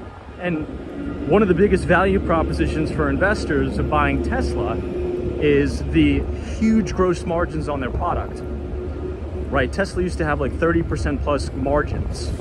If you look at the next best auto OEM, right, you're looking at mid-single digit margins maybe. And they lose money. All of them lose so much money on EVs. So it's not even a question. So I think the market priced in, and again, remember, equities are forward-looking by 6 months, usually. Not to give a whole bull thesis on Tesla, but market usually looks forward by 6 months. The news and the sentiment is usually the worst at the bottom. You're starting to have some really big Tesla bulls capitulate and start to talk trash about the company when the long-term outlook and the long-term vision of the company is still intact. That is what we call an asymmetric bet. That's an asymmetric risk profile there. So again, I don't have a position there, but if I had a gun to my head and someone said you had to short Tesla for the next year or long Tesla for the next year, I'd say, I'm going to sit on that bid all morning and I'm going to lever up. That's what I would say. But again, that's just, maybe I'm wrong. I would like to see Tesla succeed, right? I think the vision of the company is a good vision, right? Sustainability, making a cleaner, more sustainable future for our kids, better products, right? I think we could all agree that Tesla products are just better products in general. So we'll see. It's going to be interesting. There's a big battle here between bulls and bears. Some people think Tesla's a fraud and that's going to go to zero. I read this crazy and pretty compelling, by the way, short thesis about Tesla over the weekend. Because whenever I'm bullish on something, right, whenever I'm covering a stock and whenever I'm bullish, I want to try to convince myself otherwise. And I read a lot of research reports. I read a lot of work from other analysts that are also covering the stock that are bearish. And I try to almost convince myself to believe their thesis. And some of it's actually pretty compelling, by the way. But we'll see. And yes, there is competition. I think a lot of these these Chinese EV auto manufacturers can, compete with Tesla on price and just really, really crush them on price. But Carl Roth says, Tom, Tesla will cut prices and keep the market excited? Maybe.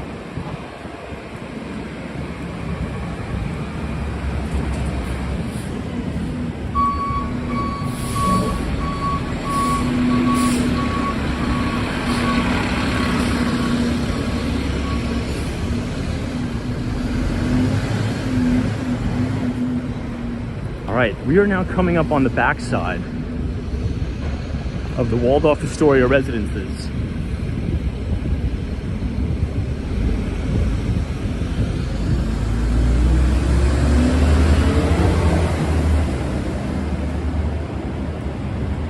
Crypto Meme says they have a new battery tech that will change the game once it's released.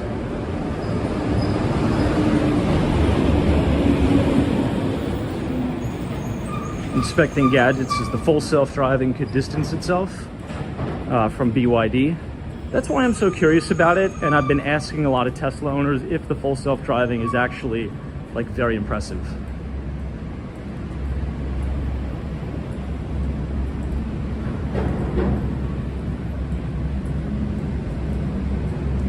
And apparently it is. Now, I know Google has a self-driving unit, but it's very expensive. Google has the company Waymo. And I think, what, Chevy has that, what is it called? The Cruise or something?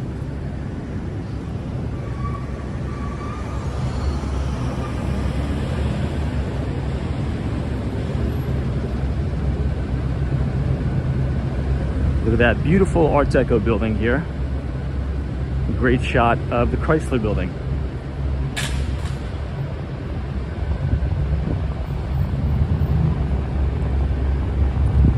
This is coming up on Grand Central Station.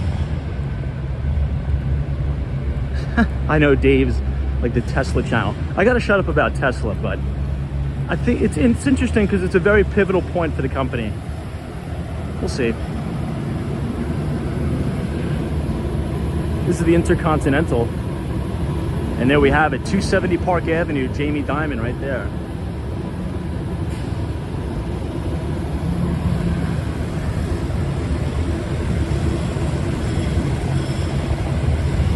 Joe's recycling lithium is getting better and better. That can make EVs greener and make batteries cheaper. After the lithium doesn't cease to exist, we'll let the garbage truck go by. But yes, I agree with you. And Elon Musk has even said, if there's any entrepreneurs out there, you know, go into lithium mining because he'd be your first customer.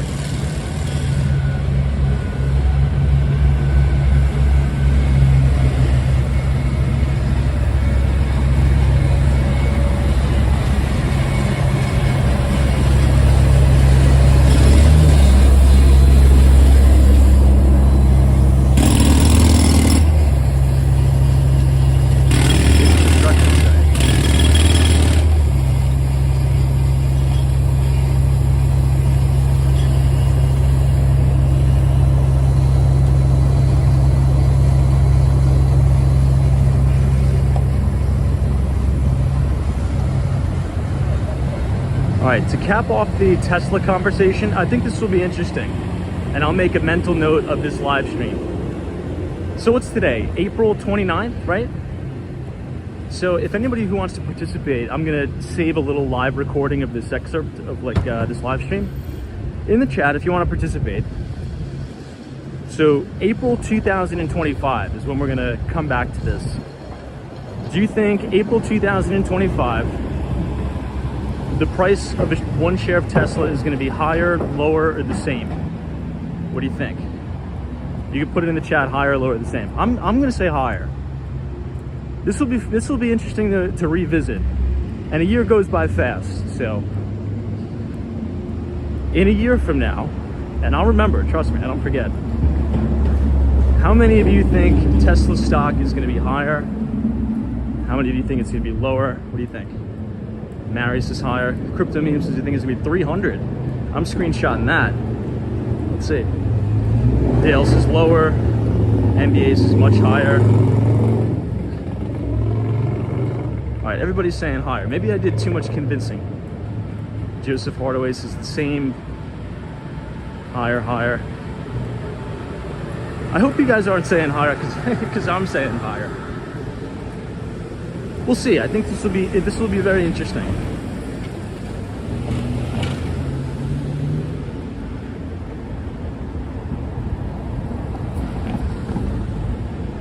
I think this is still a contrarian trade. Jeff in Southern Tier says New York. Thank you for taking the other side. Doc 7 says lower. You know, I wish I could do a poll, but I don't think I'm able to do a remote. Anyway, after the stream is done, I'll do a quick, I'll save it on my phone. We'll see.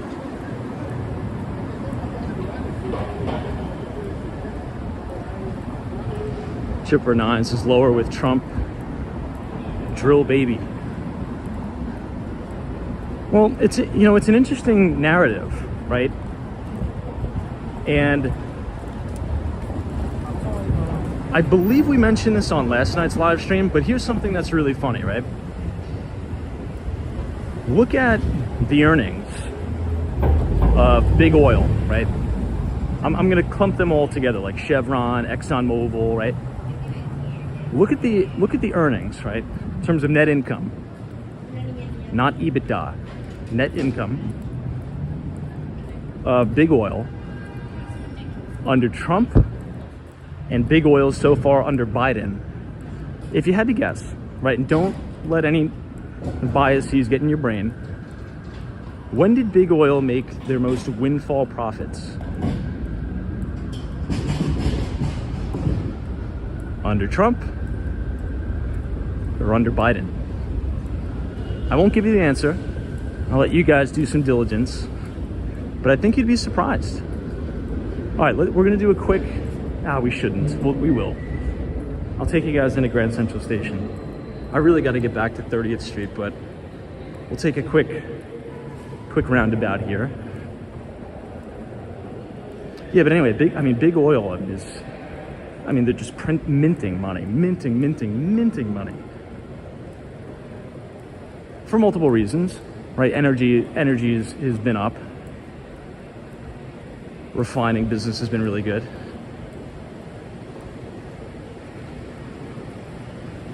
But the narrative like, oh, we're gonna launch a big attack on big oil. Dude, they're making billions and billions and billions. They're doing great. Now, I know there's a lot of factors. It's just a funny kind of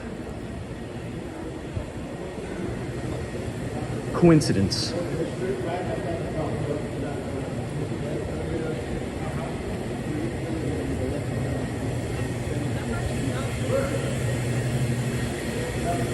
Whoa, there's almost like nobody in Grand Central.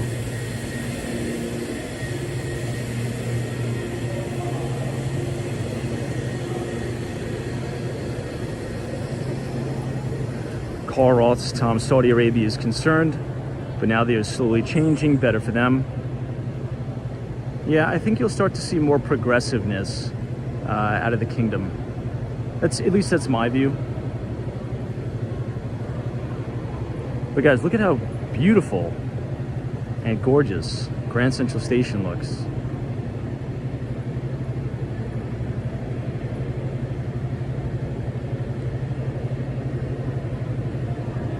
It's an amazing building, isn't it? But yeah, Carl, to your point, things are, I would say the overall political change in the Middle East, I think, is going to be a big mix-up going forward. I think there's going to be a lot of big decisions that are going to need to be made over there. We won't go into it because I don't really it's definitely going to spark a political firestorm in the chat, but I think that could impact some things for the better, in my opinion, for the better. But all right, let's take a look at the ceiling.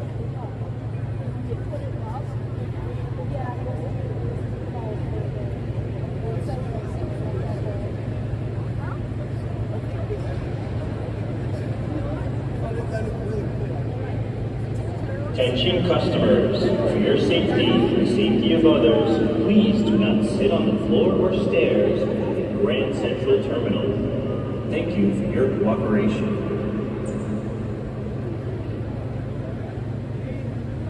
Even though it's almost 11 o'clock, it feels empty.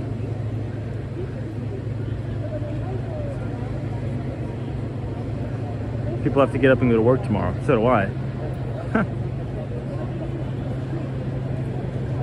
Anyway, beautiful place. Let's continue on. Got a pigeon on the loose in here.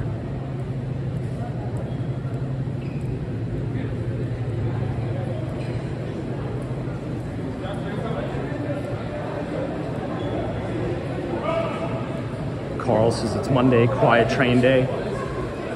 Well, usually it is very quiet on Mondays in New York, but today was crazy busy. Today was wild busy.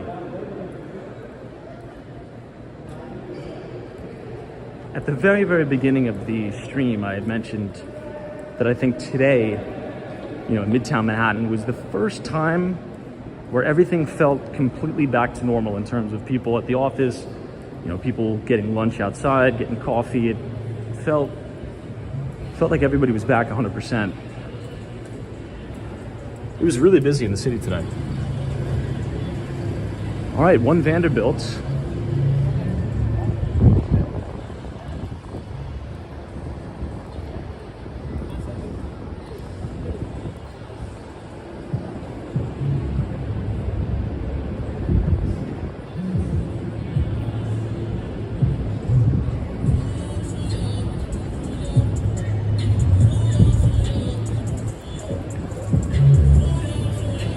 Oh, the last thing on my list I wanted to talk about.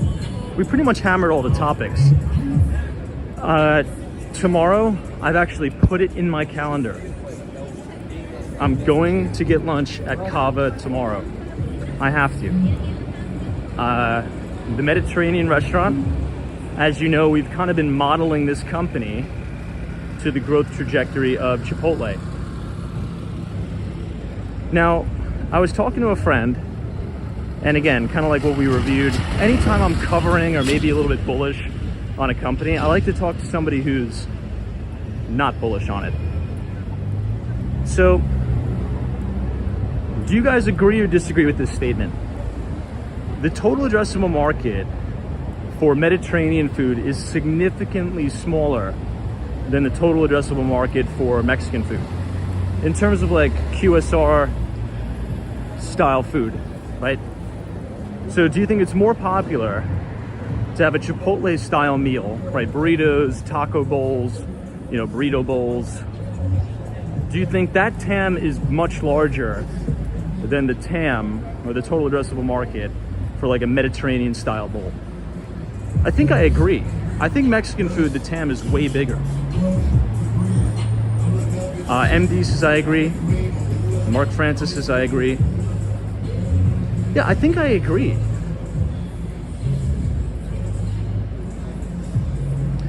Now, now let's kind of like expand this forward a little bit. Still, I think the TAM is big enough for this thing to really, really grow in terms of store growth. Cava, I believe the former CEO of Panera Bread is on the board, or is the chairman. Then I'm gonna butcher the pronunciation of this company. I believe it's called Aruban Pan. Did I butcher that? Let me know in the chat if I butchered it. I believe it's called Aruban Pan or something like that. But they're on the Cava team too. I believe the former CEO of that company. So they obviously know how to scale these restaurants. They know how to scale these businesses. They know how to do it in a profitable way. Yes, the TAM may be a lot smaller than Mexican food, but look at Wingstop. I mean, Wingstop is not healthy, right? I love Wingstop. I go there often, right? You know, probably, once every few months. It's fun. You go to Wingstop, get some wings, and that company is just crushed. Absolutely crushed it. I think they're reporting earnings this week. But the point is, yeah, I think I agree with everybody that Mexican food in general, like burritos, tacos, has a way bigger TAM than Mediterranean food. And it's funny to say this, but I think one of the downsides of Cava is it may be a little bit too healthy. But we'll see. Omar says, I think halal food is more popular than Mediterranean food. Now, Omar, this would be interesting, right? I'm sure everybody is familiar with Halal Guys, right? Halal Guys started off on the corner of 54th Street, I think, right outside of the Hilton Flagship Hotel, okay? It became so popular that they opened up a physical storefront on the Upper West Side of Manhattan, and I think they actually opened up a store abroad somewhere. Now, do you think that type of halal business model has the same scalability factor as like a Chipotle? I don't know. That's interesting. I feel as if it did have that same massive multiplier effect, I feel like they would be opening up more locations and trying to really, really grow that.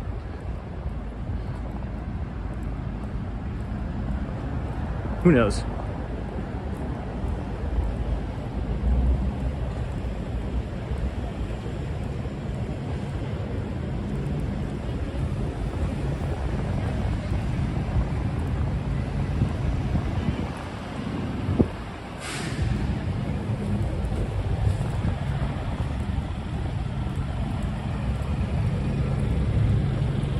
Yeah, Eric's is having more Mediterranean options, also might expand the pie. Possibly. Just more exposure to other people. Carl's talking about McDonald's. Now that's another company reporting earnings. There's a lot of companies in the Dow that's reporting this week. We have Merck, Amgen is reporting, McDonald's is reporting earnings. It's going to be a busy week. We have Amazon. That's going to be pretty much the last major cloud player to report. It'll be interesting conversations on the live stream for sure. Hey, NBA Elias, thank you so much for your extremely generous $20 donations. Tom, enjoy lunch at Cava. Let us know what you think. Dude, I put it in the calendar. That's how committed I am. Because I always say I'm gonna go, and I always flake every time, but not this time. So NBA Elias, appreciate you. And I'll let you know. Maybe it'll increase my bullish convictions on the company. But thank you for the support. Appreciate you very, very much. Our good friend NBA Elias.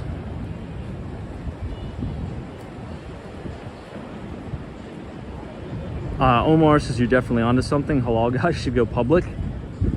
I'd be very, let's just say this, I'd be very interested to see the financials of Halal guys. And if they can create scale, right? It's all about scale in the business. Because the restaurant businesses we talked about is a very, very difficult business for profitability because they can't scale. It's very difficult. Like Red Lobster just filed for Chapter 11 bankruptcy. They're looking for a buyer. So big restaurants, sit-down restaurants like that are tough to scale, but very quick, simple menus. You know, if you can get costs down, very profitable businesses.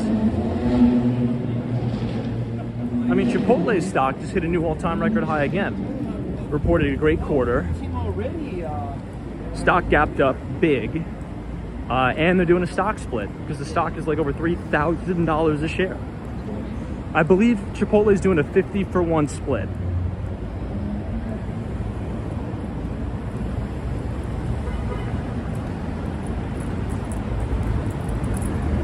Someone says, I feel like a lot of restaurant chains are private and not public. Eric's is no Cava in Miami. You're right, there is no Cava in Miami. There are stores in Florida. I should know this, I'm covering the stock. There are stores in Florida, but they're all on the West Coast. Now, would Mediterranean food do good in Miami, Florida? I don't know. You know what I see? There's one QSR restaurant that I see all over South Florida, and is the Pollo Tropical. I think that's what it's called. They're everywhere. It's actually pretty good. I caved and I went once. It's actually pretty good. Todd says, get the harissa avocado bowl. It's good. Maybe I will get that. Thanks for the recommendation. Now, there are a lot of publicly traded kind of those QSR restaurants. The group, I would say that the leaders in the group is definitely, the main leader is Chipotle. Ticker symbol CMG. That is your liquid leader in the group. Then I'd probably say Wingstop is number 2. That stock has been on a tear. Then Cava. But Cava is a new IPO. It's a newer company. It's coming out of this big cup with handle base. So it's very possible it does still undercut the IPO base, but it's looking good. And there's actually a pretty There's a few really, really notable institutions in there, like very, very well-respected mutual funds.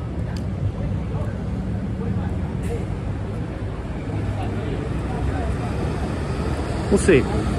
Sweet Green is also publicly traded. Shake Shack is publicly traded. And I think you could throw Starbucks in there too, right? Ticker symbol SBUX. Now, what's crazy about Starbucks is split adjusted, the company went public at 3 cents. Is that right? Hold on. Yeah. Split adjusted, the stock, it's a 3 cent stock at IPO, right? Split adjusted. That means that thing has gone up more than 15,000%. No, 20,000%. That's insane. So these things can scale. I'm not saying Kava is going to be as big as Starbucks. It's not. It's not that scalable. But Starbucks is your model book.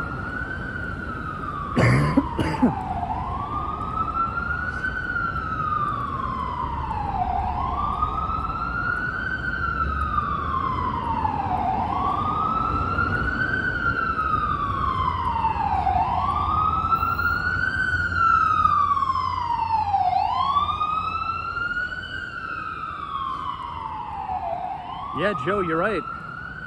Joe's like, imagine being a line cook at Chipotle, and if you got company stock, you made bank. Yeah, I mean, if you ever read Howard Schultz's book, he talks about how some baristas, right, that were in the Starbucks stock employee purchase program, because one of the benefits of Starbucks, just even being a barista at Starbucks, is you get company stock. Can you imagine the baristas, in 2008? There was an old, kind of like hokey saying during the financial crisis, like, a lot of these bankers were thrown out of their jobs and they had to be baristas at Starbucks. Could you imagine holding on to company stock of Starbucks from 2008 to now? You probably made a small fortune. You probably made 7 figures. So in the book, if you ever read any of Howard Schultz's books, he talks about how there's a lot of, regular Starbucks baristas that have decent nest eggs just from the company stock.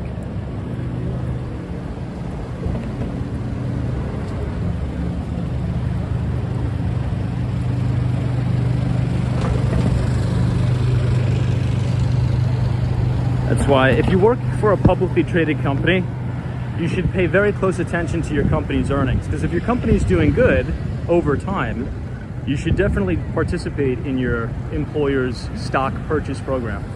Not financial advice,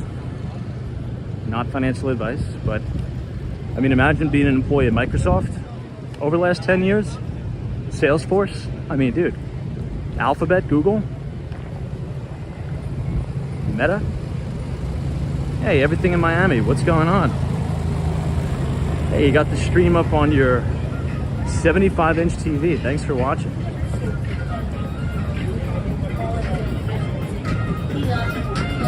Oh my God, we've been streaming for over 2 hours. All right, guys, I think we'll cut it here. Thank you all for joining us on this beautiful Monday night in Manhattan. If you enjoyed the live stream, feel free to leave a like on the video. Click the subscribe button if you're new. And if you like all of our financial conversations, feel free to subscribe to our Substack. If you type !news, NEWS in the chat, the Nightbot will drop the link to our Substack. We publish a free equity research piece every other Thursday. Check it out, and we'll see you guys soon. So Sally, Sam Banks, appreciate it. John, Sharon, MBA Elias, thank you very much. Mary, New England Crypto. Jeff in Southern Tier, New York. MD, Mark Francis. Austin City Limits, Abdullah Muhammad. Daniel, JY. Always a bull market somewhere. You just need to know where to look. Have a wonderful Tuesday, and we'll regroup back here right around 8:30 or 9 o'clock. All right, guys. Take care.